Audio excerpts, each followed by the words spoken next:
ഹോ, വല്ലാത്തൊരു ചുറ്റലായിപ്പ്. പട്ടാളത്തുനിന്ന് ഒരു കേണൽ വരുന്നെന്നും പറഞ്ഞ് കാലത്ത് മുതൽ കാത്തിക്ക സ്റ്റേഷനില് വെറുതെ. എന്നിട്ട് അയാൾ വന്നില്ല. എവിടെ?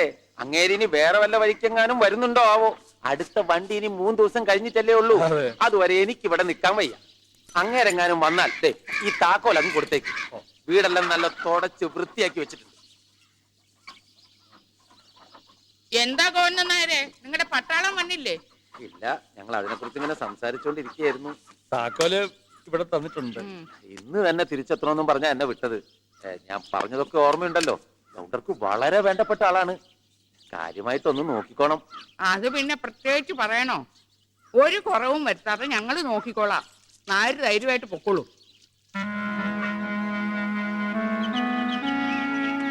പുറകുവശത്ത് മുഴുവൻ പൂട്ടിട്ടിരിക്കുക. പട മേടിച്ച് പന്തളത്തി വന്നപ്പോ പന്തം കൊളത്തി പട. പടയല്ല, പെടയാണ്. നല്ല പെടയാണെന്ന് എനിക്ക് വെച്ചു തരേണ്ടത്. താനാണ് ഇതിനൊക്കത്തിനും കാരണം. എന്നെ ഇങ്ങനെ ചീത്ത വിളിച്ചിട്ട് എന്താ കാര്യം? ഇനി അങ്ങോട്ടുള്ള കാര്യങ്ങളെ പറ്റി ചിന്തിക്കുക. തിരിച്ചു പോകാനാണ് ഈ 3 ദിവസം കഴിഞ്ഞേ വണ്ടി ഉള്ളൂ.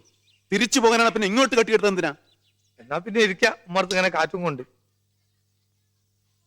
ഏത് അശ്വേരത്തിനാ കണി കണ്ട് ഇറങ്ങി പുറപ്പെട്ടെന്ന് ആർക്കറിയാം. നിങ്ങളാണ് ഇവിടെ താമസിക്കാൻ വന്നത്? ഈ താക്കോൽ ഇവിടെ തരാൻ പറഞ്ഞു. ആര് പറഞ്ഞു? എന്റെ അച്ഛൻ. നിന്റെ അച്ഛനെന്താ കുരുടനാണോ? ഞങ്ങൾ സ്റ്റേഷനിൽ വന്നിറങ്ങിയ ആൾ കണ്ടില്ലേ? എവിടെയാള്? അച്ഛൻ പാടത്ത് പമ്പ് സെറ്റ് നന്നാക്കാൻ പോയിരിക്കുക. അത്തരം ജോലി തിരക്കുള്ള ആളാണെങ്കിൽ ഇത്തരം കാര്യങ്ങൾ ഏറ്റെടുക്കരുത്. മനുഷ്യനെ ചുറ്റിക്കാൻ. സ്റ്റേഷനിൽ കാണാന്ന് പറഞ്ഞിട്ട് എവിടെ പോയി കിടക്കായിരുന്ന ആള്?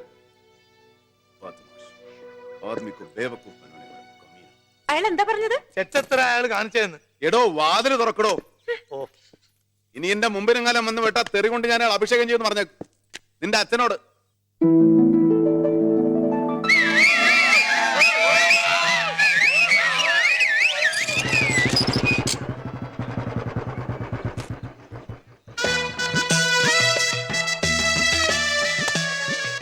പൂവല് കഴിഞ്ഞോ? കളക്ഷൻ എത്രയുണ്ട്? കുഴപ്പമില്ല. നിനക്കോ എനിക്കോ കുഴപ്പമില്ലാത്തത്? കൂടുതലും ഫ്രീ പാസ്സാ. 8 പോലീസുകാര്, പഞ്ചായത്തിന് 10, പിന്നെ സ്ഥിരം 8. ഏത് സ്ഥിരം? കുഞ്ഞുകുട്ടിന് 7 പേരും. അയാൾ വന്നോ?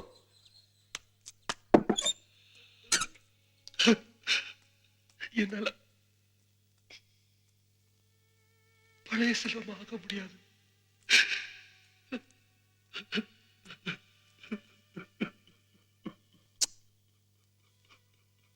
ചുമ്മാ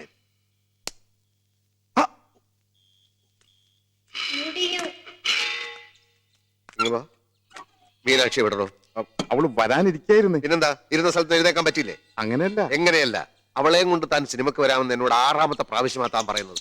അവൾക്ക് സത്യരാജന്റെ പടം ഇഷ്ടമല്ല എന്ന് പറഞ്ഞപ്പോ ഞാൻ കമലഹാസന്റെ പടം കൊണ്ടുവന്നു. അപ്പൊ താൻ പറഞ്ഞു അവൾ പനി പിടിച്ച് കിടക്കുകയാണെന്ന്. പനി മാറിയപ്പോ താൻ പറഞ്ഞു പടം മാറിപ്പോയത് കൊണ്ടാണ് അവൾ വരാത്തത്. ഇപ്പൊ ഞാൻ കഷ്ടപ്പെട്ട് കാല് പിടിച്ച് അവൾക്ക് ഏറ്റവും ഇഷ്ടപ്പെട്ടതെന്ന് താൻ പറഞ്ഞ ഞാൻ വാഴവപ്പ എന്ന് പറഞ്ഞ സിനിമ കൊണ്ടുവന്നു. താൻ ഇപ്പൊ തന്നെ പോയി അവളെ വിളിച്ചുകൊണ്ട് പോവാ. ഇന്ന് അവളെ സിനിമ കാണിച്ചേ പറ്റൂ. അതിപ്പോ പടം തുടങ്ങിപ്പോയല്ലോ. അത് സാരമില്ല, അവൾ വരട്ടെ. ഞാൻ ആദ്യം മുതൽ വീണ്ടും. ഇനി ഞാൻ ഒരു സത്യം പറയട്ടെ. അപ്പൊ താൻ ഇത്രയും കാലം പറഞ്ഞതൊക്കെ നുണയായിരുന്നോ? അതല്ല, അവക്കൊരു വിഷമം. എന്തിന്? ആരെങ്കിലും ചത്തോ? അതല്ലെന്ന്, ഉടുത്തോണ്ട് വരാൻ ഒരു നല്ല സാരി. കഴിഞ്ഞ മാസം ഞാനൊരു സാരി വാങ്ങിച്ചു തന്നതല്ലേ, അത് താൻ കൊടുത്തില്ലേ? അത് അമ്പലത്തിൽ ഉത്സവത്തിനെടുത്ത് പോയി. പിന്നെ അത് അലക്കില്ലേ? അതാ പറ്റിയ അബദ്ധം. അലക്കി തേച്ചപ്പോ തേപ്പൂട്ടിക്ക് ചൂട് കൂടി സാരി ഉരുക്കി പോയി. ഇത് താൻ ഇന്നലെ പറഞ്ഞില്ലല്ലോ. ഇന്ന് രാവിലെ ഉരുകിയത്. എന്റെ കഷ്ടകാലം എന്നല്ലാതെ എന്ത് പറയാൻ. ഇന്നലെ ഞാൻ ശരിക്കും ഉറങ്ങിയിട്ടില്ല. കിടക്കല് മൂട്ടുണ്ടോ? അതല്ലടോ, ഇന്ന് മീനാക്ഷിയെ കാണാമല്ലോ എന്ന് ആലോചിച്ച് സ്വപ്നം കണ്ടിട്ട് ഉറക്കം വന്നില്ല. ഇങ്ങനെ പറ്റുമെന്ന് ഞാനും കരുതിയില്ല. ഷൺമോൻ ഒരു സാരി കൂടെ വാങ്ങിച്ചതാ. അവൾ അടുത്ത പടത്തിന് ആദ്യത്തെ മാറ്റിനിക്ക് കൊണ്ടുവരുന്ന കാര്യം ഈ കുഞ്ഞുകുട്ടനായിട്ട് എന്താ വിശ്വാസമായി. ആദ്യം അവൾ വരട്ടെ, എന്നിട്ട് വിശ്വസിക്കാം. തുടങ്ങിയില്ല, തുടങ്ങാൻ പോകുന്നുള്ളൂ. അയ്യപ്പ, നീ എന്റെ പുറകെ എത്ര നടന്നാലും ഇനി ഒരു പ്രയോജനം ഇല്ലാന്ന് ഞാൻ പറഞ്ഞു. സാക്ഷാൽ അയ്യപ്പ സ്വാമി വന്നാ പോലും ഒരു ചില്ലി കാശിന് ഞാൻ തരില്ല. എന്നാ ഞാൻ ഇനി കട തുറക്കുന്നില്ല. തുറന്നിട്ട് എന്താ കാര്യം? വിൽക്കാൻ വല്ലതും വേണ്ടേ? ഇതുവരെ വിറ്റ സാധനങ്ങളുടെ കാശൊക്കെ എന്ത് ചെയ്തു? അമ്മയ്ക്ക് പറഞ്ഞ മനസ്സിലാവാത്തത്. മുഴുവൻ സാധനം കൊണ്ടുവന്ന് പറ്റുകാരില്ലേ, അവർ മാസം ആദ്യമേ കാശ് തരും. പറ്റുകാരുടെ കാര്യം പറഞ്ഞ് നീ എന്നെ പറ്റിക്കാൻ നോക്കണ്ട. ഈ ഒരൊറ്റ പ്രാവശ്യം കൂടി മതി. വണ്ടിക്കാരൻ അവിടെ കാത്തു നിൽപ്പുണ്ടാവും. ഞാൻ ചെന്നിട്ട് വേണം ചിരക്കിറക്കാൻ. നീ ഇന്നലെ ചന്തയെന്ന് വളം കൊണ്ടുവന്ന് പറഞ്ഞ് കാശും കൊണ്ടുപോയിട്ട് സാധനം എവിടെ? നീ എവിടെ പോവാ? വളം വാങ്ങിച്ചിട്ട് വരാം. ആകാശം പോയി. എടാ, നിന്നോട് ഞാൻ പറഞ്ഞിട്ടില്ലേ അവന്റെ കാശ് കൊടുക്കരുതെന്ന്? നീ പോയി കുറച്ചുകൂടി ഇഡ്ഡലി ഉണ്ടാവും. ഓ അവിടെ ഇനി കൊണ്ടുവരാനൊന്നുമില്ല. ഇഡലി അല്ലേ ഇരിക്കുന്നത്. എനിക്ക് നല്ല വിശപ്പുണ്ടെന്ന്. വിശപ്പ് മാറുന്നില്ലെങ്കിലേ വല്ല കാലിത്തീറ്റയോ പിണ്ണാക്കോ കാടിയോ എന്തെങ്കിലുമൊക്കെ കലക്കിക്കൊണ്ട് കൊടുക്ക. പത്തായം കൊണ്ട് നിറയട്ടെ. അമ്പേ തിന്നു മുടിക്കാൻ മാത്രമായിട്ടൊരു ജന്മം. നിക്ക് ഇതാ പട്ടാളക്കാരന് കൊണ്ടുപോകാൻ വെച്ച പാത്രമല്ലേ? ഇതുവരെ കൊണ്ടുപോയില്ലേ? ആര് കൊണ്ടുപോവാനാ? മീനാക്ഷി കൂട്ടാക്കുന്നില്ല. ആ അവക്കെന്താ? മീനാക്ഷി എന്നാടി നിനക്ക്? അങ്ങേര് ഒരു കടും പൊട്ടനാ. ഇന്നലെ ഒരാവശ്യമില്ലാതെ എന്റെ നേരെ ചാടി. താക്കോല് കൊടുക്കാൻ ചെന്നപ്പോ നീ ഗോവിന്ദൻ നായരുടെ മകളാണെന്ന് വിചാരിച്ച അയാൾ കരുതിർത്തതാ. ഞാൻ പറഞ്ഞപ്പോഴാ പിടികിട്ടിയത്. ഇങ്ങോട്ട് കൊടുക്ക. ഗോവിന്ദൻ നായർ പറഞ്ഞിട്ടാ അലക്കാൻ വല്ലതുണ്ടോ? അലക്ക അന്നൊന്നും ഉണ്ടാവില്ല, നാളെ വന്നോളൂ. പാലിത്രേ മതിയോ?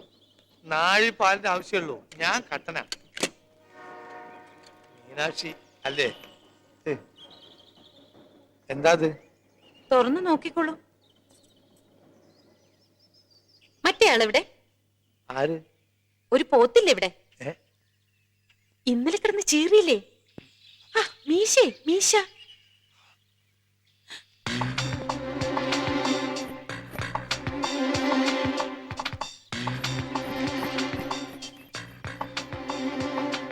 നീ എന്താണ് ഇവിടെ ഇങ്ങനെ? ഓടാ, കണ്ടുപോരെ ഇവിടെ. ഓ. ഒന്നും കഴിച്ചിട്ടില്ലല്ലോ. ഇഷ്ടമില്ലയോ? ഇഷ്ടായിട്ടില്ല എന്നല്ല, പട്ടാളക്കാരനാണെങ്കിലും അതിലുപരി ഒരു പഴഞ്ചൻ തമ്പനാണ് ഞാൻ. റൊട്ടിയും പാലും ഒക്കെ ഇപ്പോഴും പനി വന്നാൽ മാത്രമേ ഞാൻ കഴിക്കൂ. ഇവിടെ എന്താ എല്ലാരും കഴിക്കാന്ന് വെച്ചാ അത് തന്നെ മതി എനിക്കും. ഞങ്ങളൊക്കെ വെറും നാടൻ രീതിക്കാരാണ്. അത് തന്നെയാണ് എനിക്കും താല്പര്യം. എവിടെ? ഞാനൊന്ന് കാണട്ടെ. അമ്മയാ. ഓ ഇതാണോ കേളൻ? കേളനോ? ആ കേളൻ എന്ന് പറഞ്ഞാ കേളു നായർ, കേളപ്പൻ നായർ അങ്ങനെ വല്ലതും ആണോ? കേളനല്ല, കേണൽ. അങ്ങനെ ഒരു പേര് ഞാൻ ആദ്യമായിട്ട് കേൾക്കുക. അത് പേരല്ല, പട്ടാളത്തിനൊരു പദവിയാ. അപ്പൊ പേരില്ലേ? പേരുണ്ട്. RV തമ്പുരാൻ. തമ്പുരാൻ എന്ന് വിളിക്കും. തമ്പുരാനും തമ്പുരാട്ടിന്നും ഒക്കെ ഇവിടെ ചെറുമക്കളാ ഞങ്ങളെ വിളിക്കുക. അതെങ്ങനെ ഒരു പേരാകുക? കേളാന്ന് തന്നെ വിളിക്കാം, അതാ ഒരു സുഖം. ആ ഞാൻ ആച്ചമ്മ. എല്ലാവർക്കും ഞാൻ ആച്ചമ്മയാ. കേളനും അങ്ങനെ വിളിച്ചാ മതി കേട്ടോ. ഇതെന്റെ മൂത്ത മകൻ കുമാരു. ഞങ്ങൾ ഇന്നലെ പരിചയപ്പെട്ടു. ഓ ഇത് രണ്ടാമത്തവൻ അയ്യപ്പൻ. ഇങ്ങോട്ട് മാറിക്കടാ. ഇത് ഇളയവൻ കുഞ്ഞൂട്ടൻ. എല്ലാവർക്കും കൃഷി തന്നെ പണി. അയ്യേ, എനിക്ക് കൃഷിയൊന്നുമില്ല. ഞങ്ങള് കൃഷി ചെയ്യും, അവൻ തിന്ന് തീർക്കും. ഞാനൊരു ചെറിയ കട നടത്തുന്നുണ്ട്, അങ്ങോട്ട് പോകാൻ ഇറങ്ങിയായിരുന്നു. ഞാൻ ഇറങ്ങിക്കോട്ടെ. ആ ചെല്ല് ഇരിക്കേ കേളൻ ഇരിക്കേ. ഇവരുടെ അച്ഛൻ കൗണ്ടറുടെ കാര്യസ്ഥനായിരുന്നു. എന്ന് വെച്ചാ കുടുംബത്തിലെ ഒരു അംഗത്തെ പോലെ അവര് ഞങ്ങളെ കരുതിയിരുന്നതേ. അവിടെ ഒരു വിരുന്നുകാരൻ വരിക എന്ന് വെച്ചാ ഇവിടെ വന്ന മാതിരിയല്ലേ? അല്ല കാലത്ത് കൊടുത്തയച്ചോന്നും കഴിച്ചില്ല എന്ന് പറഞ്ഞു. റൊട്ടിയും ചപ്പാത്തിയും ഒക്കെ തിന്ന് മടുത്തിട്ടാത്രേ ഇങ്ങോട്ട് വന്നത്. നാടൻ രീതികളൊക്കെയാ ഇഷ്ടം. നമുക്ക് ബുദ്ധിമുട്ടാവും, പുറത്തുനിന്ന് വാങ്ങി കഴിച്ചോളാം എന്നൊക്കെ പറഞ്ഞു. അത് ശരിയാവില്ല. കൗണ്ടർക്ക് വേണ്ടപ്പെട്ട ഒരാൾ ഇവിടെ വന്ന് താമസിക്കുമ്പോ അവരെ സൽക്കരിക്കേണ്ടത് നമ്മുടെ കടമയാ. ശരിയാവില്ല. അപ്പൊ ഞാൻ ഇറങ്ങട്ടെ. ഓ പിന്നെ കാലത്തൊരു പെൺകുട്ടി ആഹാരം കൊടുത്ത് അയച്ചല്ലേ, അവളെ ഇനി അങ്ങോട്ട് അയക്കണ്ട. ആ എന്താ അത്? എന്ത് പറ്റി? അതാ പെൺകുട്ടിക്ക് മര്യാദയ്ക്ക് പെരുമാറാൻ അറിയില്ല. കുരുത്തക്കേട് ഒരു അല്പം കൂടുതലാണ്. എന്ത് കുരുത്തക്കേടാ നീ കാണിച്ചെന്നാ ചോദിച്ചത്. വെറുതെ അല്ലേ അയാളൊന്നും കഴിക്കാത്തത്? അതിനെന്താ, എനിക്ക് നല്ല വിശപ്പുണ്ട്, ഞാൻ കഴിച്ചോളാം. എല്ലാം കൂടെ എടുത്ത് അവന്റെ തൊണ്ടയിലിട്ട് ഇട്ടുകൊട്. എന്താടി കാണിച്ചത്? ഞാനൊന്നും കാണിച്ചില്ല. പെണ്ണിന് അഹമ്മദ് കുറച്ച് കൂടുന്നുണ്ട്. കേളം പറഞ്ഞല്ലോ നിനക്ക് മര്യാദയ്ക്ക് പെരുമാറാൻ അറിഞ്ഞുകൂടാന്ന്. സത്യം പറ, നീ എന്താ അവിടെ പോയി ഒപ്പിച്ചത്? ഞാൻ മീശ ഉണ്ടോന്ന് ചോദിച്ചു. ഓ അത് ശരി, അപ്പൊ അയാൾക്ക് മീശക്കച്ചവടാ. പണിയെടുക്കടാ. അതല്ല, ഞാൻ അയാളുടെ കാര്യസ്ഥനോട് മീശ അകത്തുണ്ടോന്ന് ചോദിച്ചു. കേളനെ നീ മീശയെന്ന് വിളിച്ചോ? അയാൾ ആരാന്നറിയാവോടി നിനക്ക്?